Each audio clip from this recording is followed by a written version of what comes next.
shaddoeENT here today with Central Republic.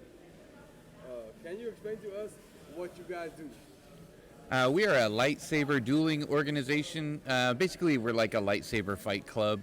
And as far as we know, we're the only lightsaber dueling group here in Fresno.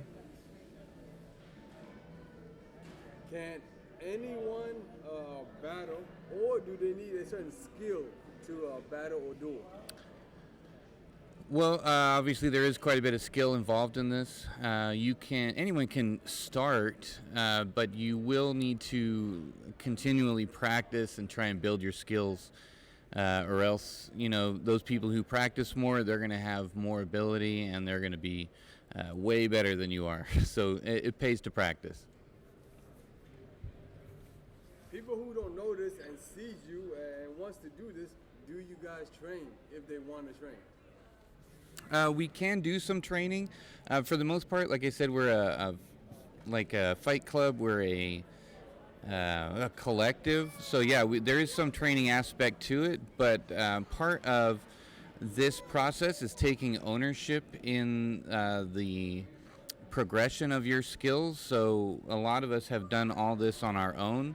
When we come to our meets, we try and use each other to get some further guidance on our skills, to practice through dueling and get some pointers. So we're not like a dojo. We don't have the same kind of atmosphere as a dojo, but we do have some ability to help guide your skills and do some basic training.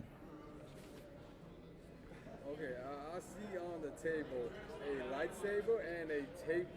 I'm assuming foam. Yes. So, is both used for dueling, or is only one used for dueling?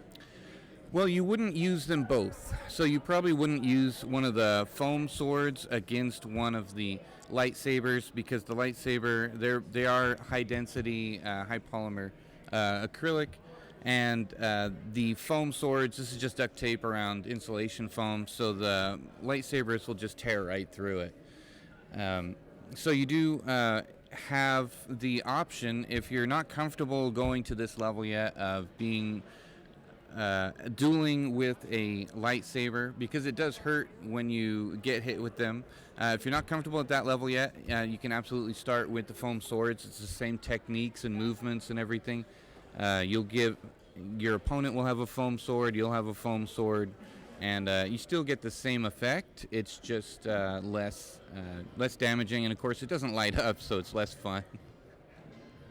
It is foam and everything, but how soft is the foam sword or saber? Okay, so when you get hit with it, it still stings. Like I got hit in the lip with it yesterday, and it kind of, your lip goes numb for a second. It's like I don't know if you know much about lightsabers, but the Jedi were able to set them on stun for when they're training. That's kind of what it's like. So you get stunned, you feel the impact of it. It stings a bit, but you just kind of shake it off and you move on.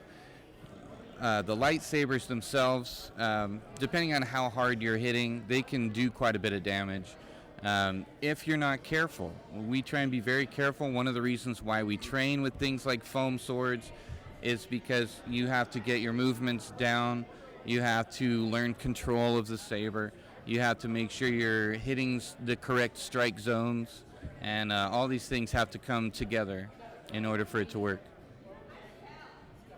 So both sabers are used depending on your skill, whether you're a pro or not, more or less?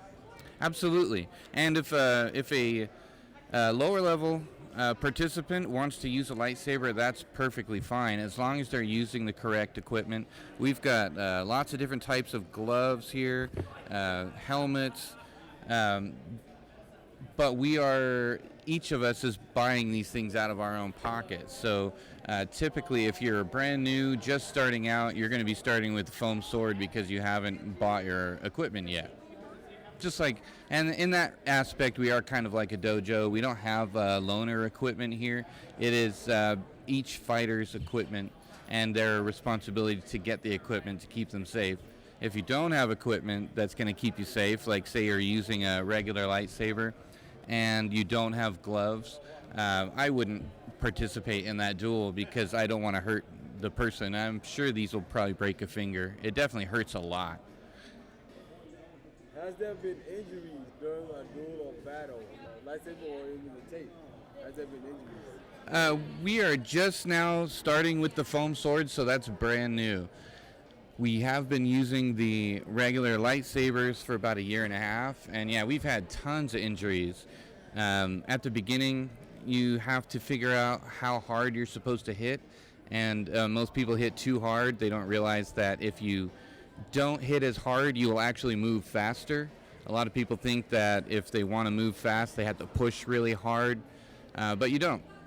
It's because if you're swinging really hard, you're probably more tense. If you're more tense, then you're slowing yourself down. There is a form that requires really hard, solid strikes, but most of what we do doesn't require that.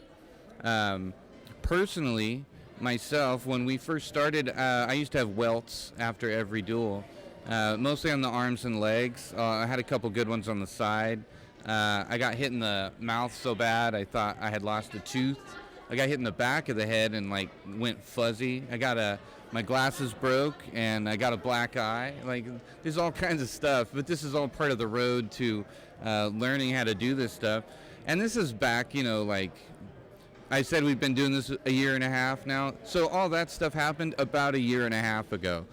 Since then, we've learned to be more cautious, to cover ourselves, to just be more controlled. We've learned the pressure.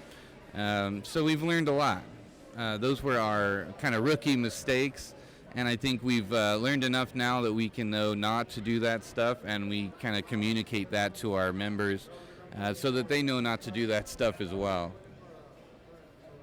If people wanted more info and updates on you guys, where can they go? They can go to our Instagram page.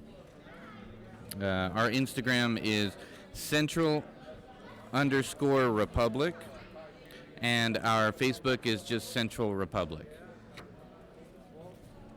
Thank you very much for being with us today, everyone.